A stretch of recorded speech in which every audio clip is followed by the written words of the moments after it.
Assalomu alaykum hammaga. Bugun 12 yanvar 2026-yil. Xudo xolasa xizmatga keldik Hasanboy ukamnikiga. Shu mollarni o'lchab beramiz xudo xolasa. Ichida tat.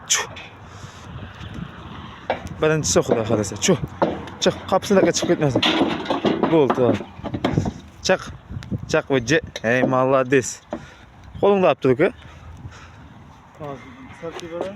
To'xta. Ha, to'xta. To'xtadimi? 289 kilogram bu. Tutilib ketmas. Xizmat qilsa xorlashaverasizlar xudo xolasa. Tur o'zing ham minib ketaverasizlar ichidan. Ikkinchisi xudo xolasa. Tur o'jik tur. Ikkinchisi ham mingizlik xudo xolasa. 260 kilogram uka bu mol. Xudoyim so'ngini bergan. Birazdan o'lchab ko'ramiz ha xudo xolasa. O'zgarishini ko'ramiz deyapti. Toza yem berib boshlabdi. Siyerning bağaları deydi.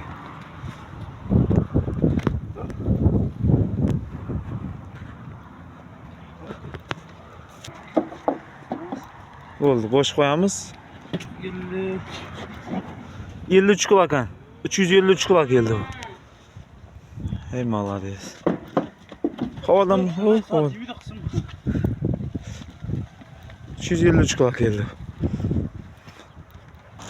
Bismillah. Açma, teraziga mingizma, qo'rqma.